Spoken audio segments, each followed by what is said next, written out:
don't know why I'm talking in a voice like that. Are you channeling a specific leader that you've worked with, me? Because I'm loving that you actually had a voice. Honestly, was, yes. I'm like Whoopi Goldberg in Ghost when the great spirit has entered me. The spirit of poor leadership has entered you.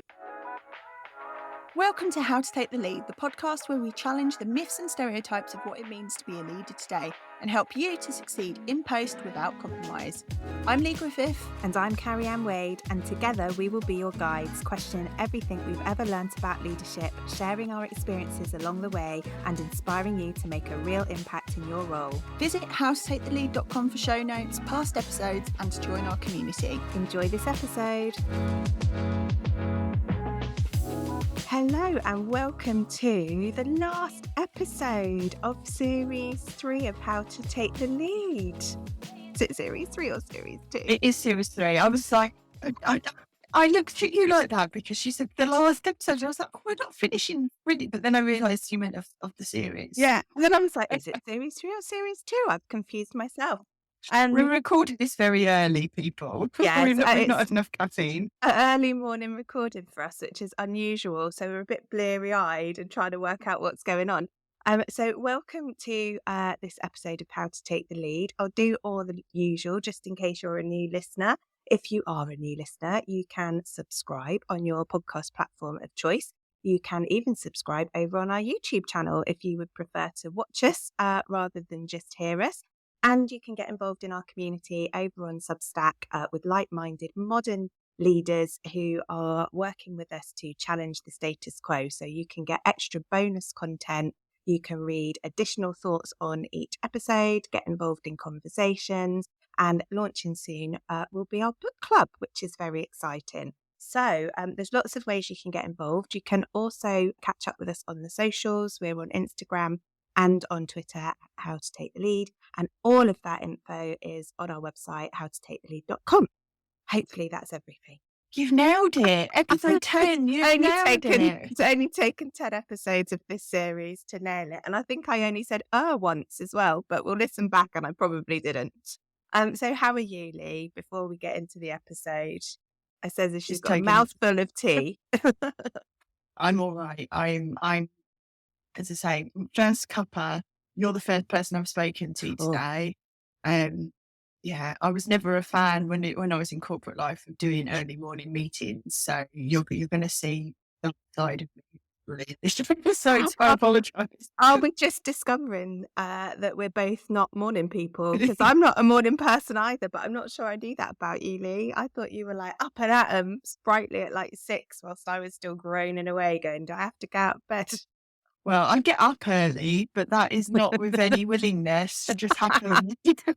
It's not with full of vim and vigour, but anyway. Right. So, having just learned something new about you, Lee, that feels like an apt start to an episode that is about staying curious. So today we are going to talk about curiosity and leadership and whether or not you are curious, how you get curious as a leader, and how you might decide to stay curious. So curiosity and leadership is something that I've started to consider more, I guess, over the last few years of my own career, perhaps as I've branched out to step outside of my comfort zone a bit more, doing things like this with you, Lee, reading more, absorbing more like a sponge. But it's also something that I've heard others talk more about in relation to continuous learning, innovation in organisations, and impacts on culture are probably the areas where I've heard this sort of word curiosity come up more in relation to leadership. So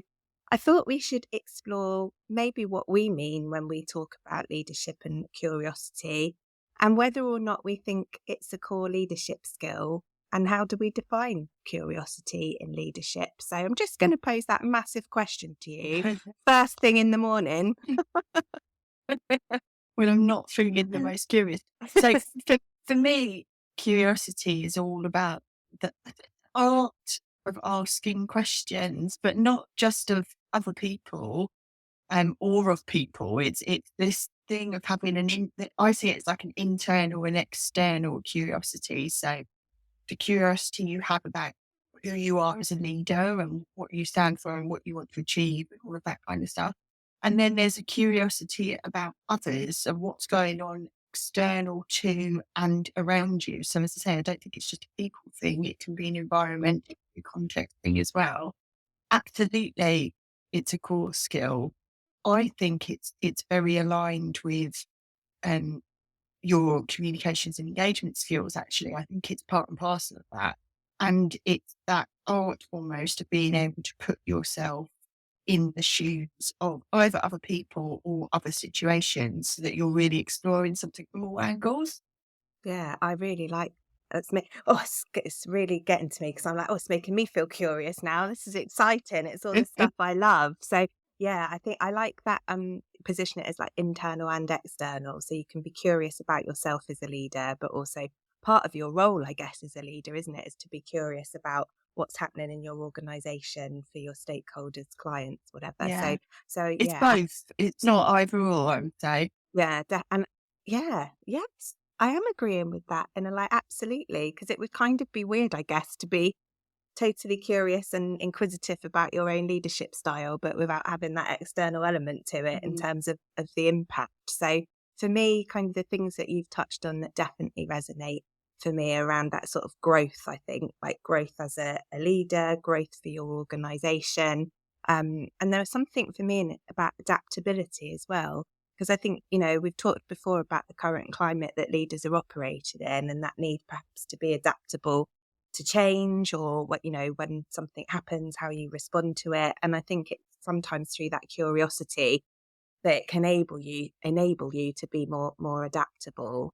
And I guess on a grander scale for me, there's something about transformation and innovation, organizationally within a team, whatever that might look like for you, being led by that curious nature that you might have as a leader or a leadership team. So it's sounding quite exciting and like something that I definitely want to explore more. But I guess in the space of benefits. So what are the benefits of leadership curiosity to you and your organization? And I think you've touched on one around communication and connection, which is something we've talked about in an entire episode and is Mm. probably a thread that goes through many of our conversations. But for me, that curiosity definitely helps to improve communication and connection. But, what are the other benefits of being a curious leader, I guess, is my question to you, Lee. There's have you read Matthew Said's Rebel Ideas book? Mostly because you recommend a lot through our conversations, Lee. So, So there's a section in that book where he's talking about diverse thinking, and he references a study that Google did into psychological safety in the workplace, and it showed that where teams have higher psychological safety, they were less likely to leave, more likely to harness diverse ideas from each other, bring in more revenue, and were rated as being twice as effective by the senior leadership team. And for me, that summarises the environment, I suppose, that you need to create to have a curious team and people in the team. And I think then that therefore shows the benefit that you can reap if you create the right environment for people. Um, so absolutely, I think if you got that curiosity, it completely helps the bottom line of the organization. It helps morale, helps create that sense of safety in an organization that's really important. We've done a whole other episode on that, so I won't talk about that too much. And I think there's also something about if you as a leader are demonstrating curiosity as a behavior, then that is almost giving permission for other people to be like that as well. So if they see you being curious, they will be curious too. If you shut things down, you're removing that safety. So I think there are whole cultural ramifications in how an organization behaves based on how much or little you are in terms of curiosity. and I think sometimes as you've been talking, for me, I wonder if it's the word curiosity that might be a bit off-putting for some types of leader and leadership team, because I guess I don't know, it just sounds like I'm going to say it sounds like quite a fun word. Like it doesn't sound like a traditional word that you would use when you describe leadership. I wonder if when you can then talk about the benefits of being curious, that's when it really hits home to leaders, because what the research shows and what we're talking about is the fact that it does have an impact on organizational performance. So being a curious leader and creating that culture of curiosity, exploration, transformation, innovation enables the organization to perform better. And maybe the word curious doesn't perhaps capture that in a way that would hit home with some of those more performance focused leaders. Yeah, I mean, that links to the whole conversation we had in previous episodes about what style of leader you are. I talked about the DISC, and if you're like a D leader, you're very directed, you probably are asking fewer questions because you think you know the answer, or you think that, your way is the way that you want to get things done. And I've certainly worked with leaders who um, used to think a bit like, oh, if I communicate too much, I'm going to slow things down. If I engage people, I'm going to slow things down. That notion of, oh, if I ask too many questions, we're going to have all these things that just going to confuse the picture. I don't know why I'm talking in a voice like that. Are you channeling a specific leader that you've worked with me? Because I'm loving that you actually had a voice. See what I was, yes. I'm like Whoopi Goldberg in Ghost when the spirit has entered me. The spirit of poor leadership has entered you. We must banish it. Like we need to get that gone. We don't want that. But I'm also a bit scared that it came so easily then.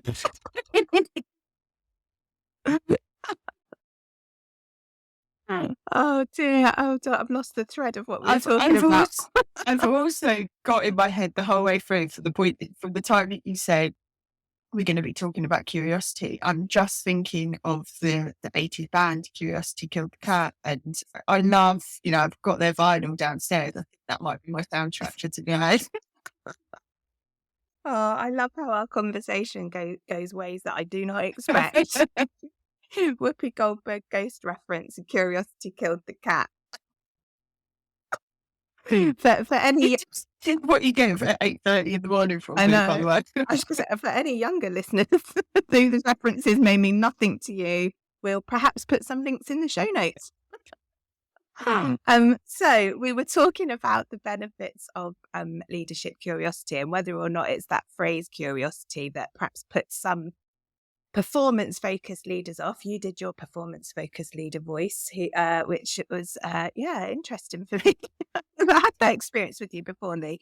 But I think what we're saying is we talked about the culture, haven't we? We've talked about creating psychological safety, but being curious as a leader in your organization enables both you and those in your organization to create those healthier work relationships, be focused on learning opportunities and improvement, which is only hopefully going to lead to better decision making, more effective problem solving, increased innovation. So for me, it feels like being curious as a leader is a win-win. I'm not sure why you wouldn't be curious as a leader. But you mentioned that, and as did I, that for being curious as a leader doesn't come naturally to some people, and you've worked with people who don't have perhaps that more open approach. And naturally for me, I am quite an inquisitive person. So I feel like I'm already operating in a mindset where I'm happy to be open-minded and I want to ask lots of questions, probably sometimes too many for some people, and I really annoy them. But is it something that can be learned, being curious, if it's not your natural way of operating? Like, how do you get into that headspace if you're naturally not a curious person? And what advice do you have for me when I'm maybe being over curious? Well, I was gonna say there is a really fine line between being curious and being intrusive, and I think leaders, and you're not just with leaders, you're in people, and I've had this often with people who are trying to become better allies, for example, and then they put the burden on someone that's in that maybe protected group or minoritized group. And they start asking loads of questions and get really personal about stuff. And actually they create more of an issue by being intrusive rather than inquisitive. So there is a real fine line, I think, sometimes. Um, for me, it's around what's your motivation behind learning more and how genuine you are in your motivation to others. So if another person thinks that you're interested in them genuinely, they're going to open up. If they think there's another reason, It's a motive behind it. yeah, Yeah. yeah, then or it's seen as a bit unusual in the way that you're questioning all of that, then I think that's when the barriers are put up. People could be offended by that curiosity. So there is. I just wanted to say that because you mentioned about being too curious. But to come back to your point around can you learn curiosity? I absolutely think you can. I mean, coaching. I mean, I would say this as a coach, but the whole art of coaching is around curiosity and helping others to explore things that they wouldn't naturally be thinking of and challenging their thinking and using questions in a way to help people explore new opportunities and new thinking. For me, I think leaders, there's several areas you could be working on, either with yourself or with someone else. So, you learning to let go, that your way is the best way and not assuming what the answers are is something that you can work on. Learning to try new things rather than just sitting in your comfort zone that you always sit in, getting comfortable with risk taking and making mistakes, learning how to question properly. So often when people ask questions, the questions can be closed questions, for example. So they're not really they're not really exploring in a curious way. They're leading and directing in their question, even though they think they're not. Avoiding why questions, because that can often bring defensiveness in people. If you lead with, well, why have you done that? Why do you do it that way? Yeah. So the questions and the nature of the questions is something that you can learn and you trial and error often to learn how to listen. So come from a point of listening to understand rather than listening to be heard. And we've talked before in previous episodes around the notion of active listening and actually most times when people have a conversation, they're already playing through what's the next point I want to make? What's the point I want to get across? What's my next question? And they're not really listening with all of their senses to understand what's being said. You can also learn how to reframe and refrain from judgment, because often judgment can close down your curiosity if you're already assuming or you think you know something. So all of those are examples of things that you can be working on. And probably, even leaders who might be great at that will still be working on all those areas. It's not that you either have it or you don't. These are things that you're constantly striving to know more about yourself and about others. Yeah, and the point you make about the listening, I think, is really important because I think people can mistake curiosity for just being about the questions, like the asking and the trying to find out, but you're not actually going to find anything out if you don't genuinely and actively listen to the responses that you're getting. So I think that is a really important reminder that isn't just about that, I'm working out how I'm going to go in and firing loads of questions at people. It's actually about really trying to uncover kind of evidence and feedback and genuinely listen to what people are saying or demonstrating, because they might not be saying it to you and their actions might be demonstrating Yeah. something very different.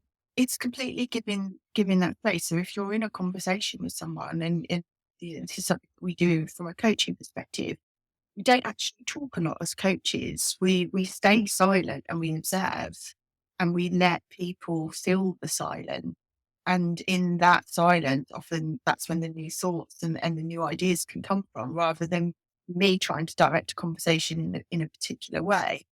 So I think that's the same can be true in a leadership setting, having that silence, allowing people to that what they say first might not be the real thinking. They might need to start to talk it through and then new exploratory ideas will come through. But it's not just about that interpersonal conversations either. As a leader, it could be what are you going through maybe the experience that your customers or your staff go through and learning or rather witnessing how they see things by experiencing it yourself, that can be a curiosity because then you should be understanding, well, what's happening here, what's the reason that this happens, what's the benefit of this happening, blah blah blah. Could be observing things, just sitting and looking at evidence that comes through and reports. So it's not just about the physical conversation, I suppose. Yeah, and I think that's interesting, isn't it? Because maybe that's a reframe for people who are not as comfortable with being a curious leader, that maybe it's more about being a leader who learns Yeah, and yeah, learns about the things that are important to them and their organisation and their stakeholders. And some of that will be about that self-development piece in the truest sense of learning as well, won't it? That none of us are the finished article when it comes to being a leader. So actually part of being curious and being a leader who learns might be about developing skills and experiences that you maybe don't have yet, or yeah. you might be looking at other organizations and going and learning from them, shadowing people, through, like you say, through your coaching and mentoring. So I think there are quite a lot of aspects to that curiosity as a leader. And from the conversation that we're having, I think it does show that they're things that you can start to do. So if you feel like you're not naturally a curious person, that doesn't mean that you can't be a curious leader. There's lots Yeah. of things that you can put in place to enable that and have a different mindset about it, which I think is brilliant.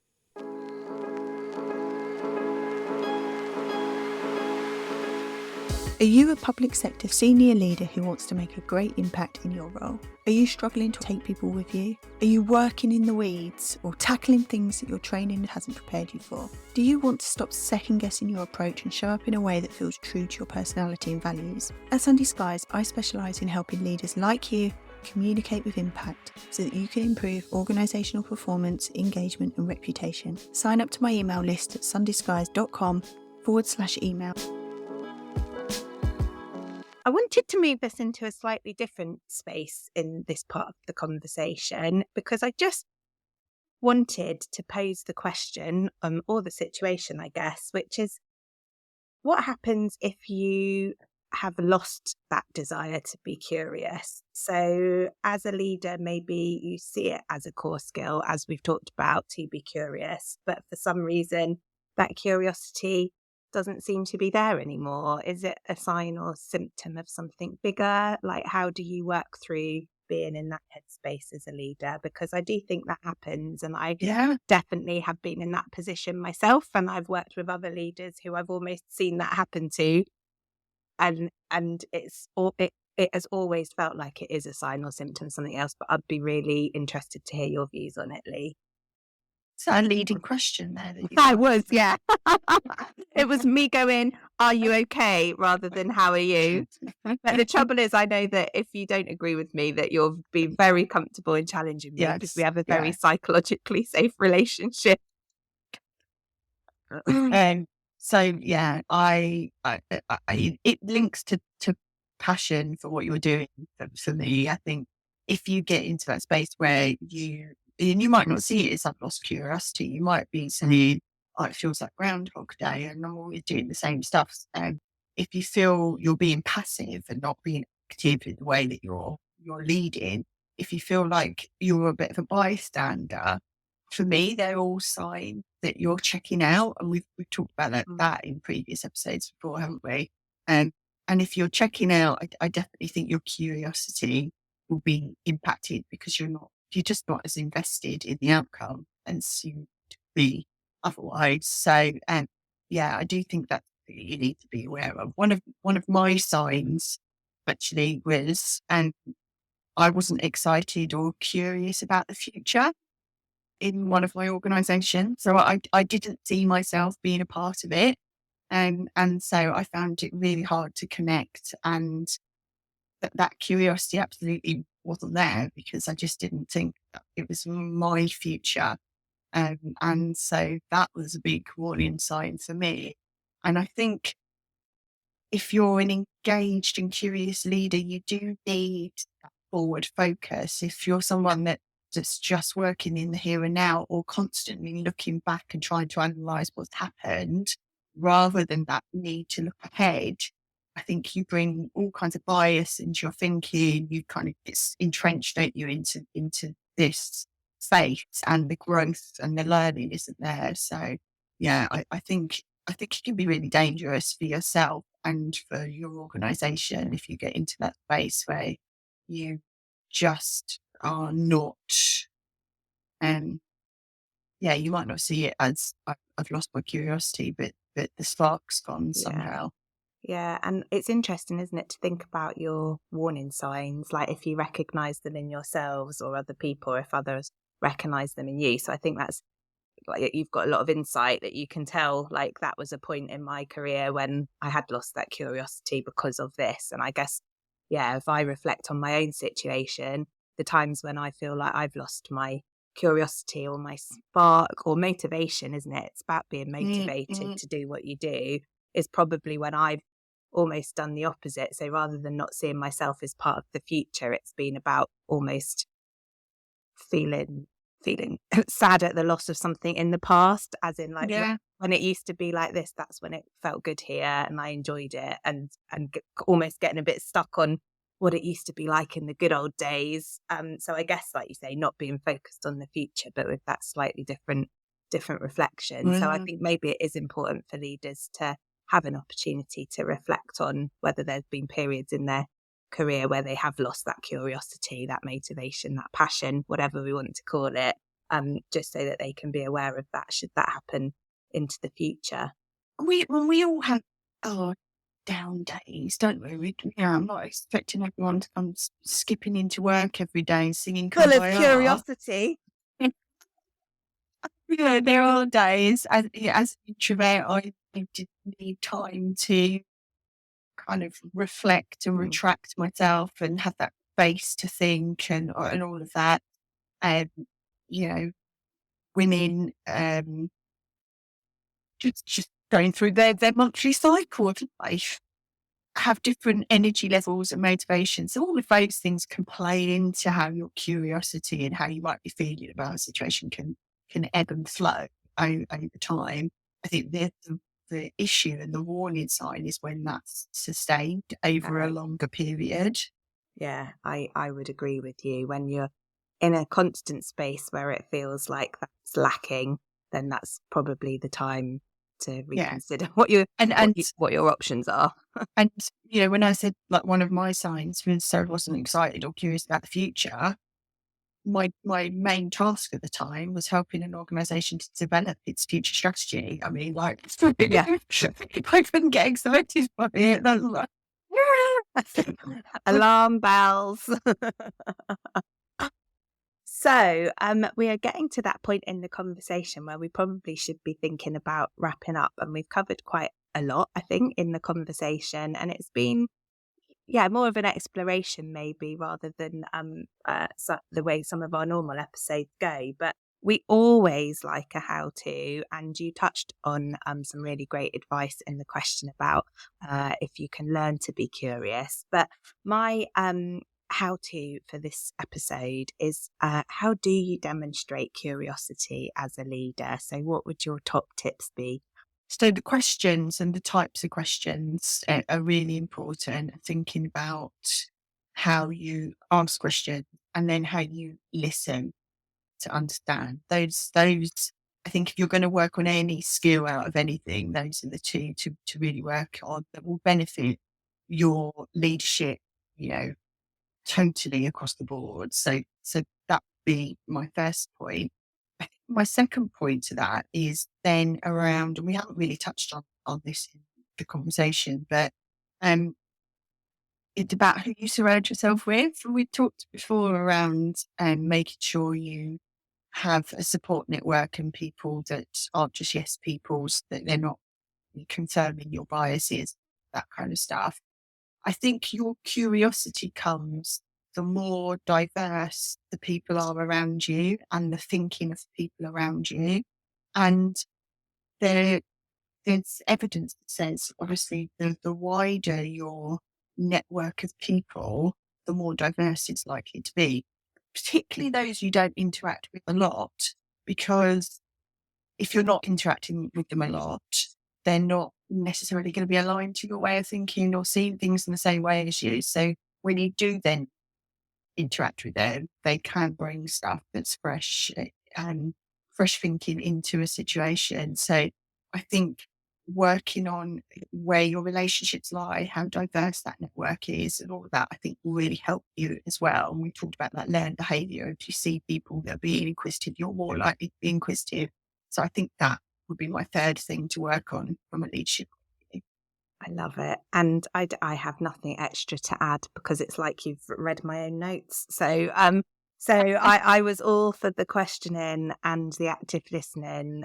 I guess the only addition I would say there, which we did mention in the conversation, is don't be defensive. I mean, we talked about not creating a defensiveness in others, but I also think for you to be curious, you have to be open and not be defensive. And I think again about that role modeling, it's encouraging others to be inquisitive and curious, isn't it? So it's how do you make that okay in your team and your organization, which is totally about culture and psychological safety and that role modeling. And we've done episodes on psychological safety and culture and strategy. So I would definitely recommend, if you haven't listened to them, go and have a listen to those. So thank you, Lee. Thank you for allowing me to be curious in this conversation and find out more about your thoughts around curiosity and leadership.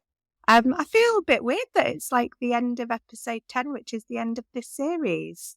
No, there's going to be a sneaky bonus, though, isn't Oh, there? there's always a sneaky bonus with us. We can't keep away. So, yes, keep your ears and eyes peeled for the sneaky bonus edition that will land at some point. I really hope people have found this episode and this series useful. So please do leave a rating, review, get in touch with us if there's anything that we've talked about that you are curious about or you want us to cover in future episodes. We will be back. We will be back for another podcast series, but we are also completely active over in our Substack community. So that's the place to go if you're going to miss us between series. Yeah, we've got the book club to come. We're also doing private recordings over on Substack. So ask us anything sessions. You can submit your questions on all things leadership or anything. Actually, happy to answer anything. If you want some recipe ideas, book recommendations, watch on TV. Yeah, anything about detective programs or books? Yes. Vinyl, it appears. Curiosity Killed the Cat. That was a reference I didn't think was coming in this episode. So yeah, pretty much ask us anything you like. We're going to be open-minded enough. We won't be defensive. Please don't judge us. All the learnings from How to Take the Lead. So on that note, get out there and take the lead until next time.